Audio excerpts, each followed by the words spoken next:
Hello, everyone. Thank you again for joining us. As always, it seems very warm where everyone is, so thank you for taking the time out on a very warm day to join us. My name is Michael. I'm on the product marketing team at ma.ke, and we have another of our great AI webinar sessions for you today. I'm joined by Elliot, who's the founder of twotabs. They're an advanced automation consultancy, and they're doing some incredible work in the Silicon Valley. And today's session is all about one very big idea. It's how to validate millions in market opportunity in weeks, not months, using AI and make. So I think this is a subject that could be very, very interesting for everyone here, definitely for myself. Yeah, so stay tuned. So as we all know, most companies know there's an opportunity. There's loads of opportunities out there, new markets, more leads, better suppliers. But validating those opportunities, that's where things get a bit tricky. There's a lot at stake, there's a lot to do, there's research, quality assurance, formatting, all sorts of things can become a bottleneck. So today we'll walk through how Elliot and his team flip the script using AI and make to do 50,000 tasks in 10 days. I know we love a big number. We love to show you some big results. So more of the same here today. So let's show you how. Um, would you mind bringing up the slides? Do you have them up? Yeah, you want me to move to the next slide? Yes, please. Sorry, I couldn't see them on my end. Oh, no worries. Yeah. Yeah, cool. So here's what we've got on the menu today. We'll get a quick intro to make. You get to meet Elliot and learn what Two Tabs does. And then we'll explore the challenge validating 50,000 leads fast. I know that's very exciting. I know that number is very exciting, but you get to see it exactly how it's done. And then you get to see the full solution in action, AI and automation and smart decisions. And as a bonus, as a freebie, you get all live attendees will get a blueprint for everything we discuss here today at the end of the session. So stay tuned. And then, yeah, you get to see the actual behind the scenes, behind the curtain, how it actually works. And then we'll go on to our Q&A. And then afterwards, we'll give you a link for all the special freebies. Next slide, please. So, bear with me. I'm not actually seeing it on my screen for some reason. Right, let me just get it up again.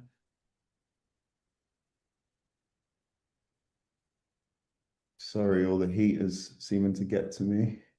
Apologies. Right, so I'm sure you're all familiar with Make, but for anyone who is new, Make is a no-code visual automation platform. Helps you connect apps, data, and now AI as well. You can build anything from simple to complex workflows, and you do not need to be, a coder, a programmer. Everything and anything you can imagine, we can help you build. And on top of that, we are represented in, as is represented in this call, we are, available in multiple, we have customers in multiple countries in the hundreds of thousands, and we give you an access to a breadth of tools, unlike many others. We're owned by Salonis, as you might know, and yeah, we have customers all across the board, and they have some pretty nice things to say about us, as you can see in our reviews. So all in all, doing very well. Speaking of AI, we have recently, well, not that recently now, but we have entered the market with our Make AI agents. It's a intelligent, reusable agents that can reason, act, and interact with your scenarios. So if you have fuzzy or complex workflows, you can now add Make AI agents to those that help simplify the whole process for you. If you look in the bottom right, you'll find a link to the landing page. Please take a look at that. I think there's something for everyone there. So yeah, take a look. On that note, we've also very recently released Make Grid.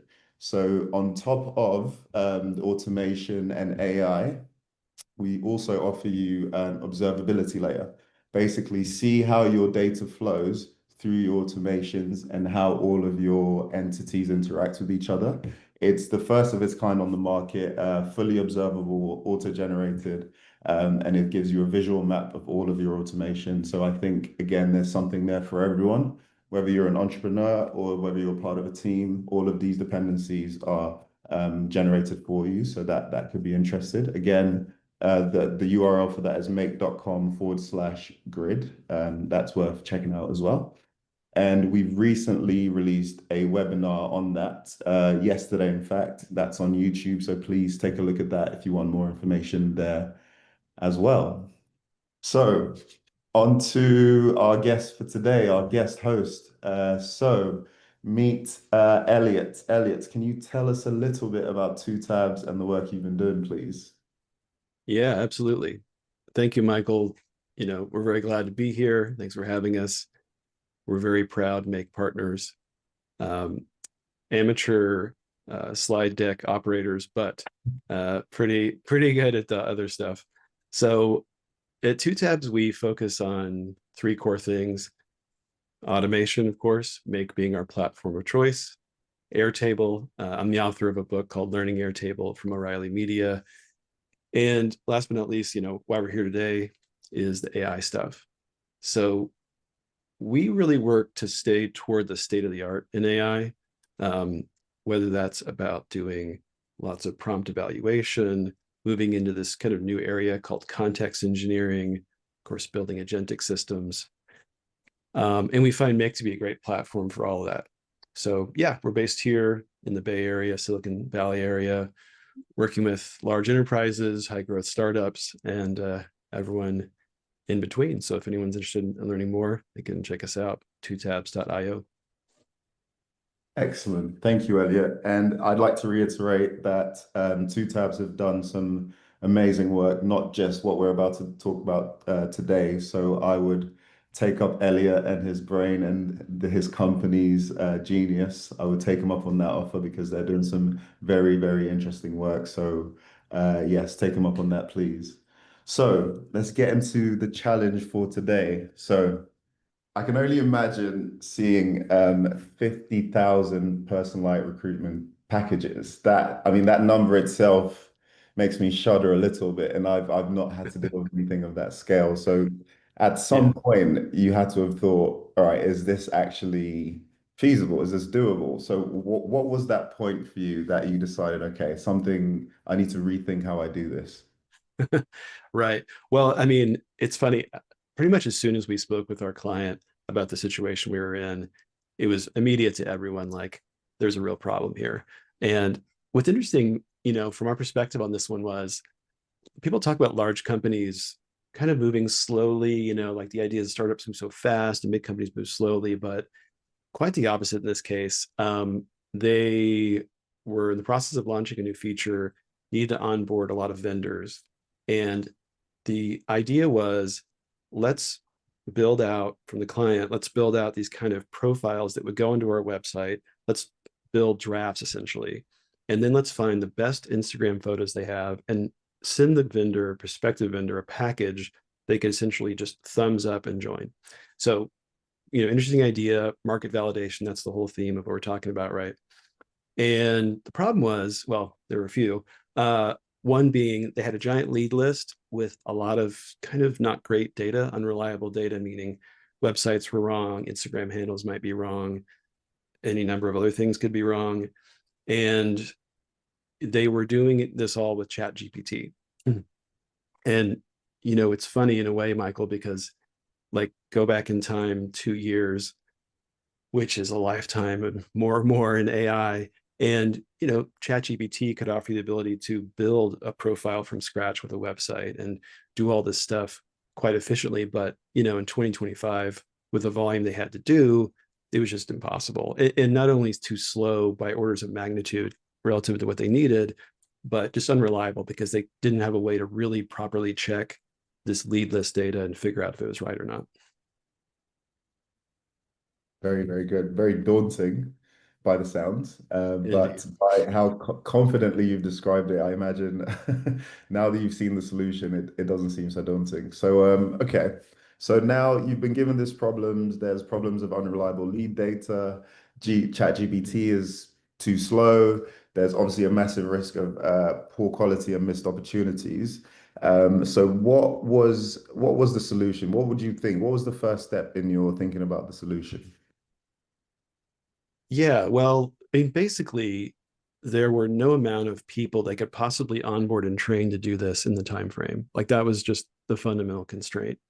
So what we started iterating on with the client was how do we use AI to be a sort of worker and decision maker to be able to do not just a single give the AI something, get something back, but have these iterative steps of the AI making decisions. And there's kind of this term of art right now called LLM as a judge. It sounds sort of weird and wonky, and maybe people haven't heard it, but it's kind of as simple as the LLM is evaluating a different LLM's output, and you're doing that for more or less quality checks and reference checks and passing data around. So yeah, we'll get into more of the details, but it was a lot about, how do we automatically verify the data? How do we make sure it's right at every step? How do we scale the content creation? Of course, we have 10 days to do this. So scale was super important, and Make was great for that. And then one last piece was scraping Instagram, not just scraping Instagram, but evaluating which Instagram photos might meet the client's guidelines. And so again, using that LLM as a judge model for that. Interesting. So you're essentially having the AI be a decision maker of sorts, helping guide you in what direction and using it as a filter essentially to help guide the quality of the work. Very interesting. Okay, Yeah. Yeah. please carry on. Okay. Well, I'm going to try to move through this fairly fast and get to our demo to really show it hands on, but just to kind of give a taste of how this works. So, of course, this is our scenario and Make. And, our very first step, and actually one pro tip I would share, we tried a number of different AIs to go out on the web and grab this website data. So on the right here is an example of a lead. Obviously, we have this data up top, like the website and Instagram. We found greatly, greatly differing output from the different AI modules as to like how reliable they were. And Exa really came through as the one that worked best for us. So we use Exa to grab the data from the homepage. And what's nice is Exa gives us a summary out of the box. It scrapes the page, but also does its own summary on the fly, which we can use.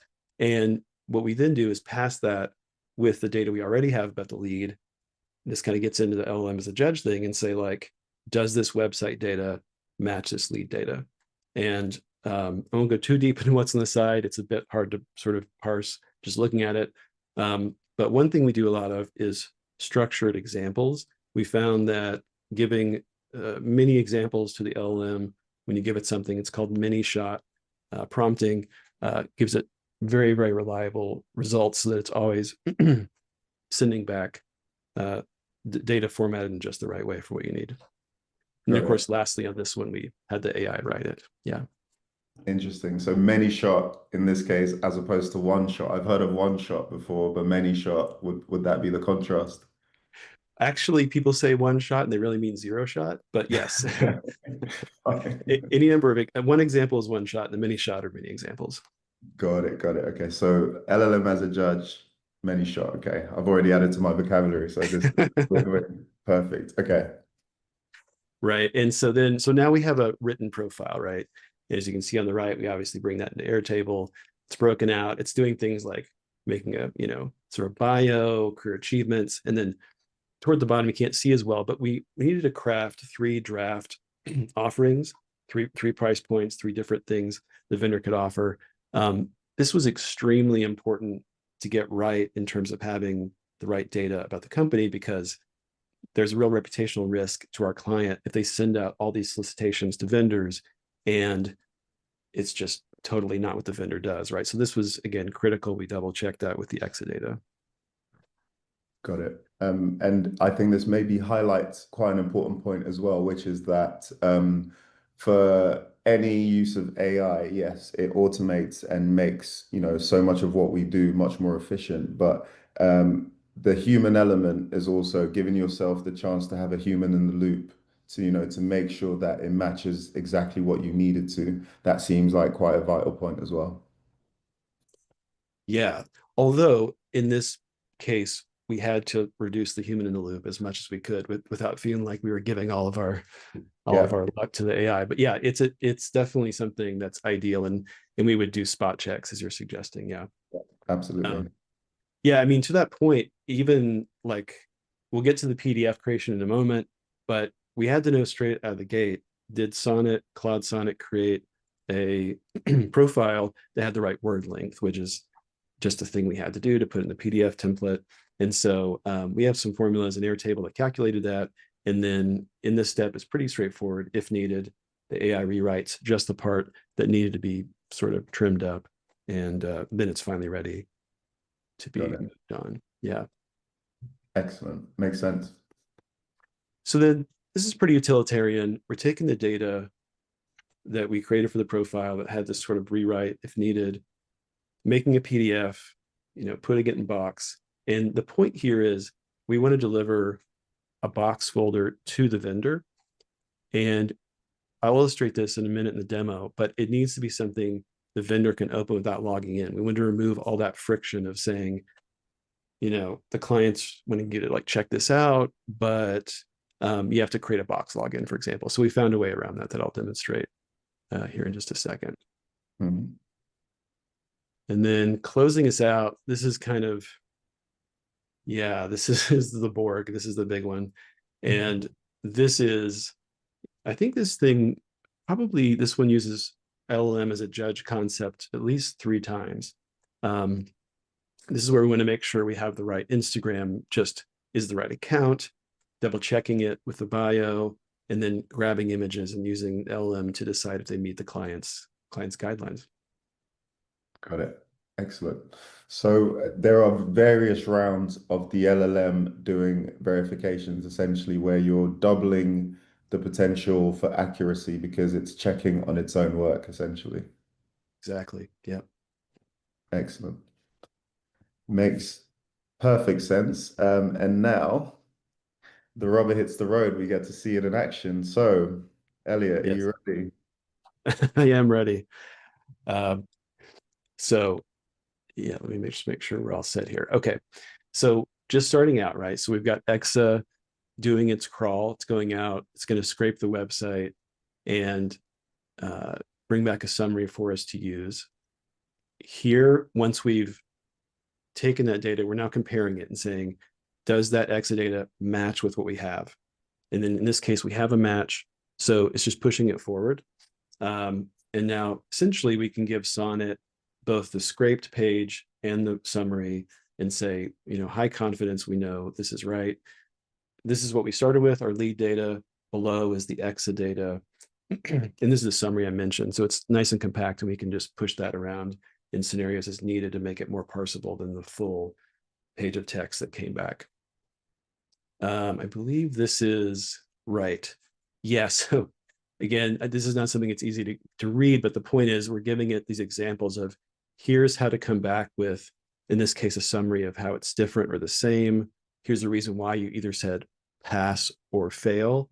And structured this way, what's called XML, you could use JSON as well, but for us, XML seems more durable.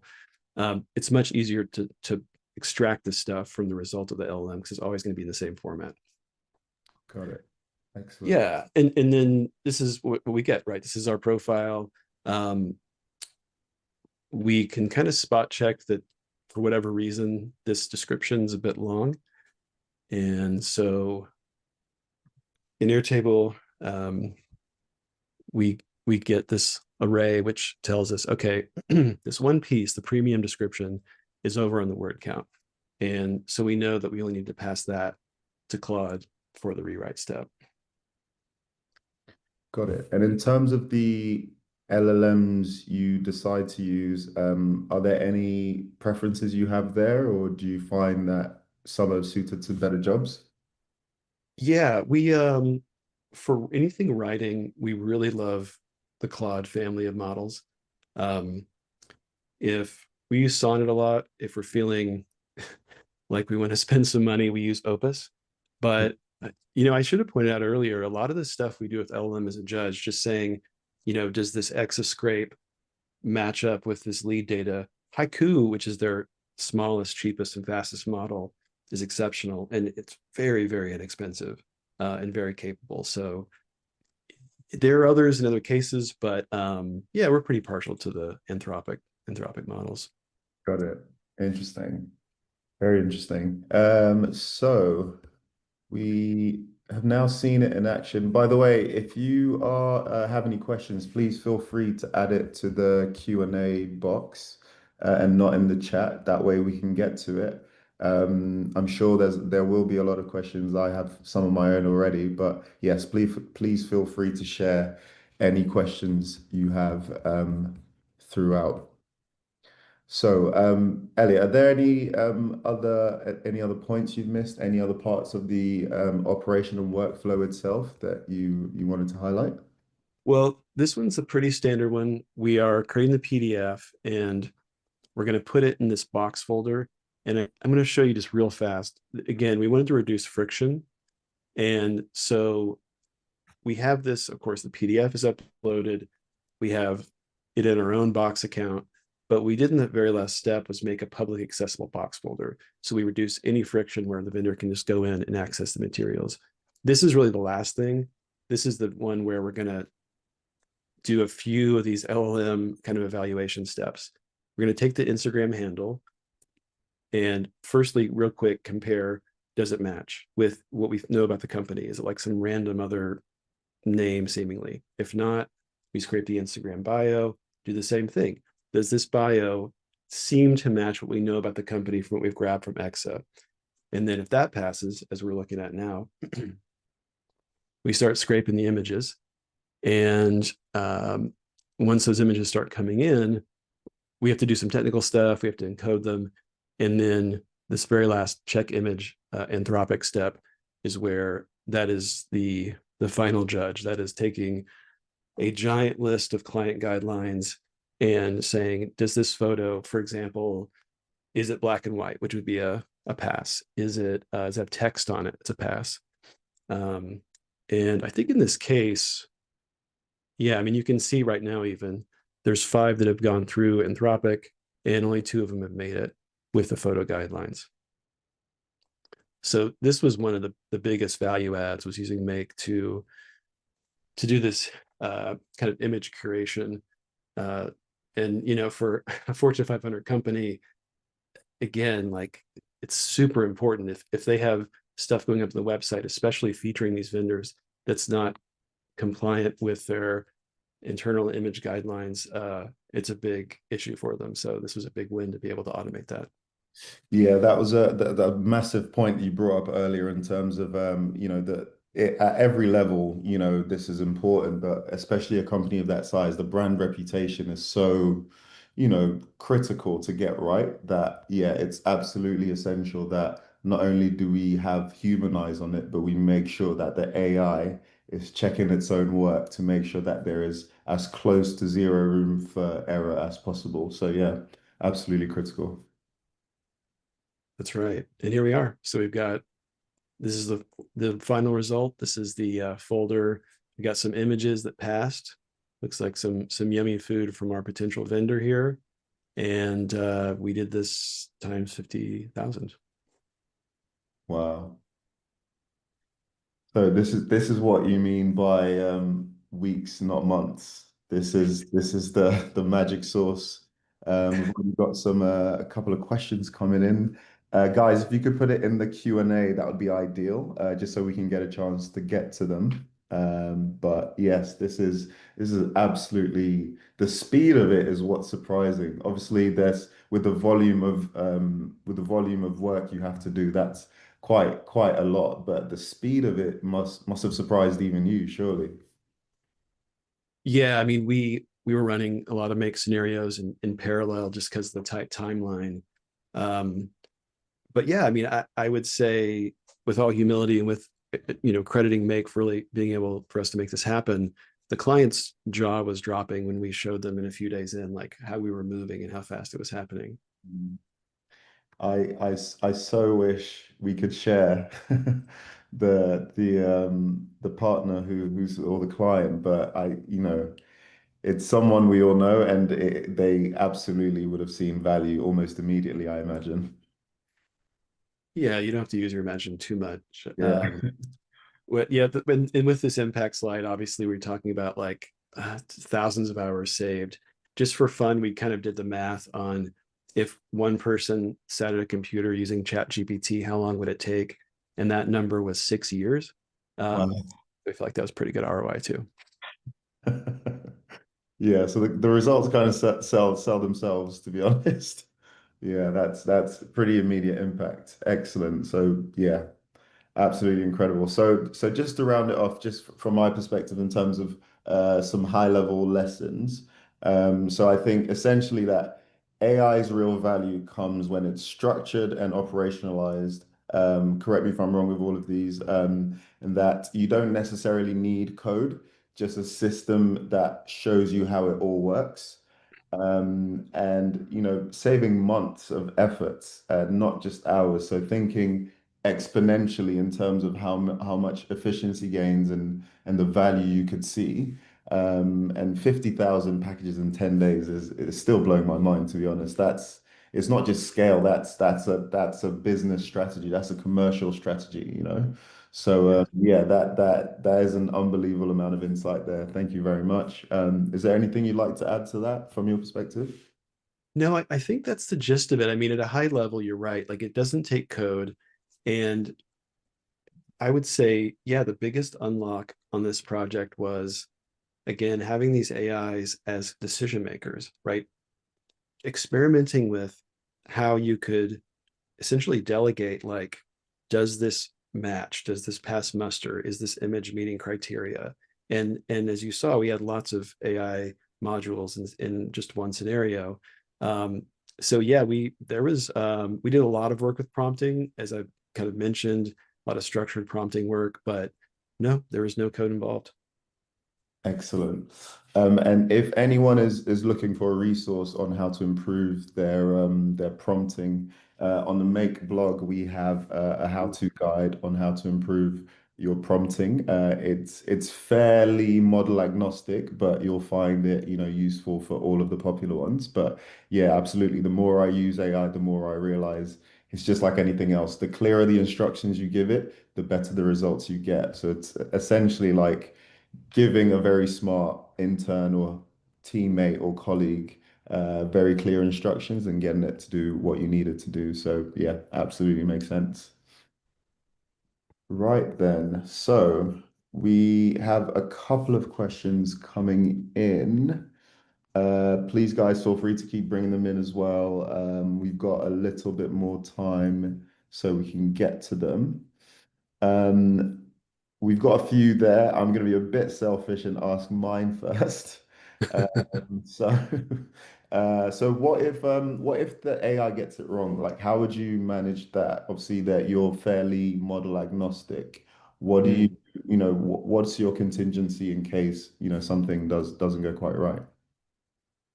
Yeah, I have to give you the engineering answer, Michael, which is it depends. And Sure. how I mean is like it depends on the kind of scenario that you're using, right? So um I guess one thing to be clear about that I mentioned briefly in the very beginning is prompt evaluation is super important. And there's different, you can sort of roll your own prompt eval. We use Airtable to do that sometimes. We can also use tools like LangFuse or Brain Trust. These are just full SaaS platforms, and all they do is help you do prompt evaluation. It For a lot of use cases, though, it doesn't have to be that complex. Like that's often for putting an app in production, like with millions of users. But more to your point, like doing a lot of runs of like, what if we add this instruction? What if we shorten this sentence? It can seem tedious, but if you're logging all those examples as you just say have a make scenario and Airtable, which is like gathering the results, you can just see these tweaks and say like, oh, if we specify do not return anything with this or make sure that you do that, you really start to see gains. And essentially what we've done is we get to a point where we've tweaked the prompt and the instructions in those many shot examples we talked about earlier, um, such that we've just raised our confidence level to where we can just let it run and feel pretty good about it. Excellent. So essentially, you've given yourself as much optionality as possible, and even if it does sound tedious, the results are so exponential that it kind of, the efficiency gains are so high on the other end that it kind of cancels it out. So yeah, that makes perfect sense. One more from me, and then I'll get to you Sure. guys. I'll give the floor to everyone else. So the time to value you've seen with this setup is fairly immediate, I imagine. Yeah. In a word, yes. Yeah. Um, yeah, this was a very particular one, of course. They had a really distinct deadline, clear business problem. Um, I think in some ways this was a good one for the client internally to see how they could use AI because they in a way were kind of forced by the situation to have to use it. And by doing so and being like, this is our, we just have to like, put this thing into action. Um, it actually opened their eyes to, I think, being a lot more open to putting things like this in production going forward. So it both had that like immediate use case benefit and then seemed to really show them some new avenues for how they could do things. Oh, interesting. So not just solving the problem, but showing them the potential kinds of problems they could solve and the time to value. Excellent. Excellent. That's very good. Yeah. Okay, so I'll stop being selfish now. I'll try and share the floor with everyone else. So we have a couple questions. One from Raj. Did you build any custom modules in this solution?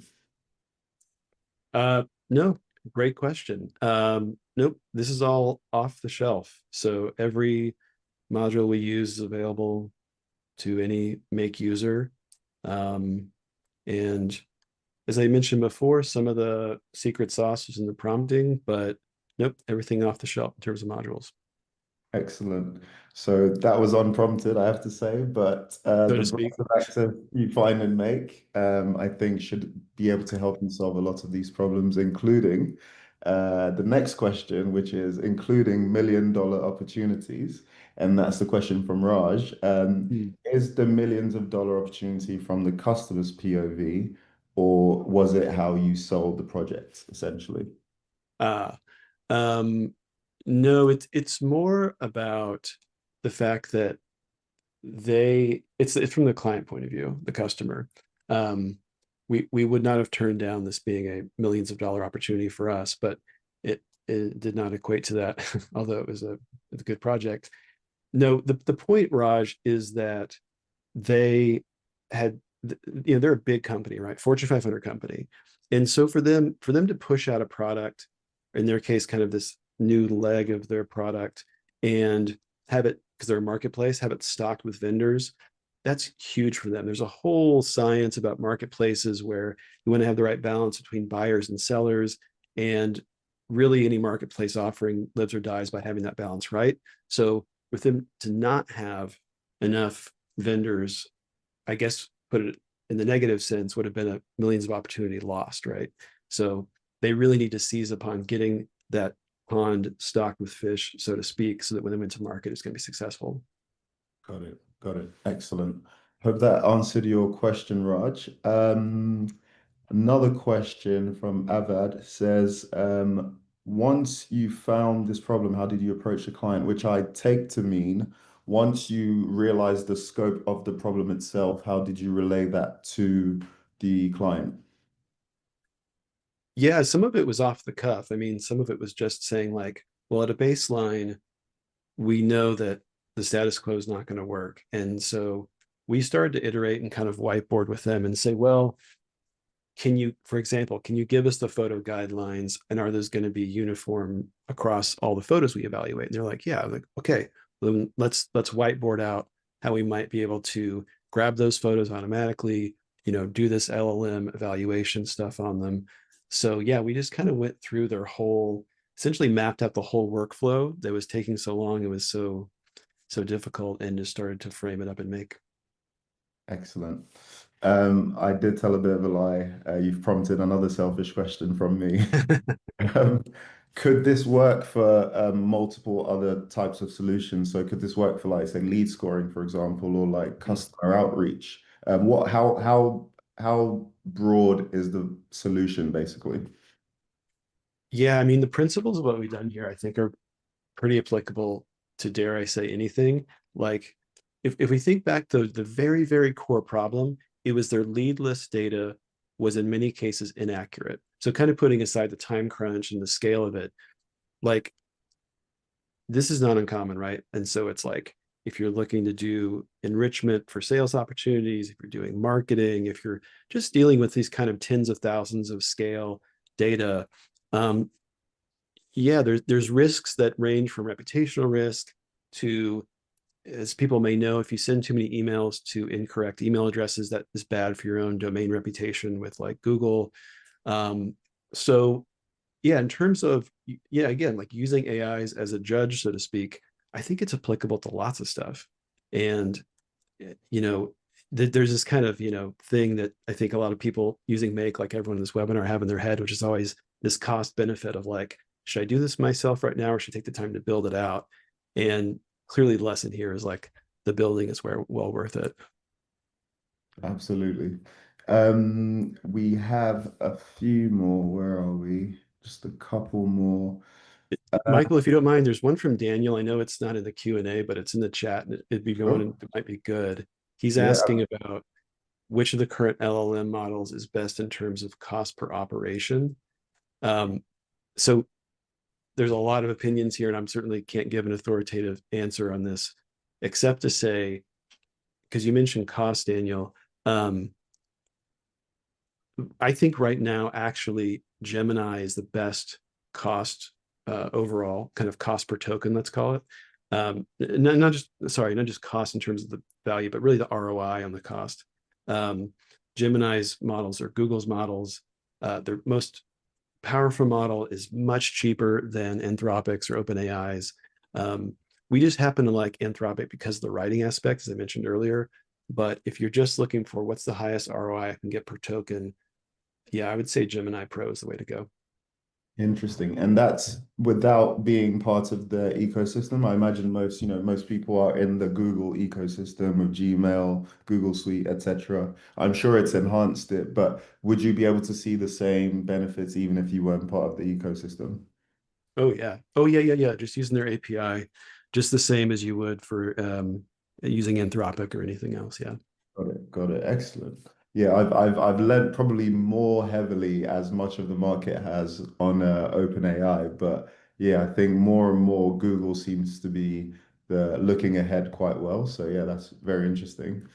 Right, I think we might have a couple more. This is a much more operational question.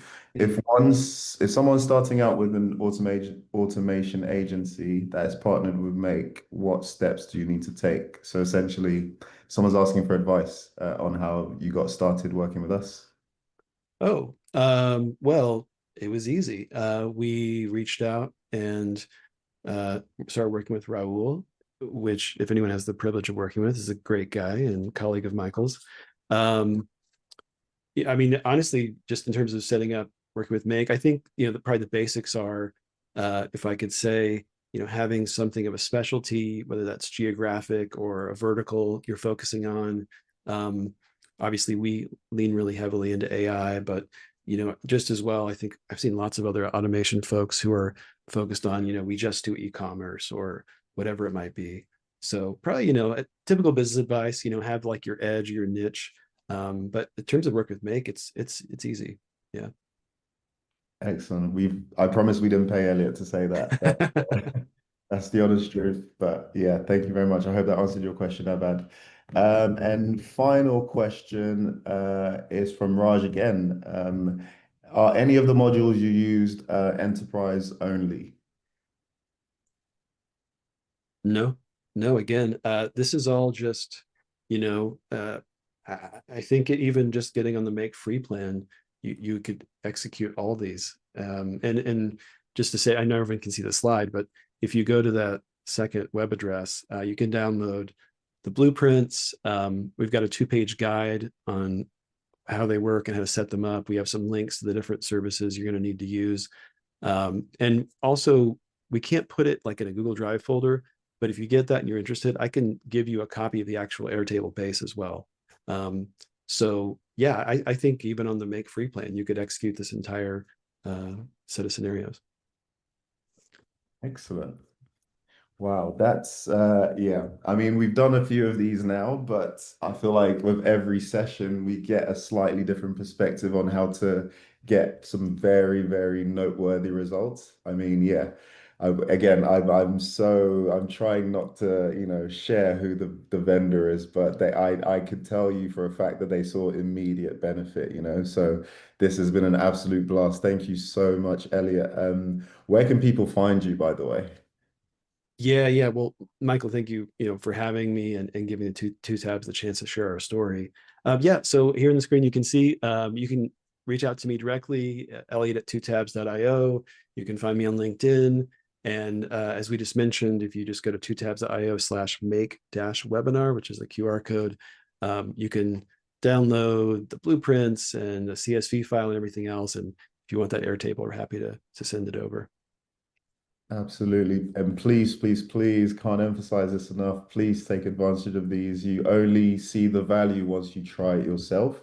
And if there is any questions, please feel free to reach out to Elliot. I'm sure he'd be happy to support, but also reach out to us. We're more than happy to help you as well.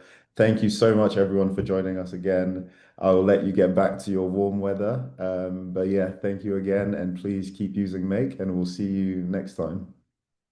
Thank you Great. all. Thanks, everyone. Thanks, Michael.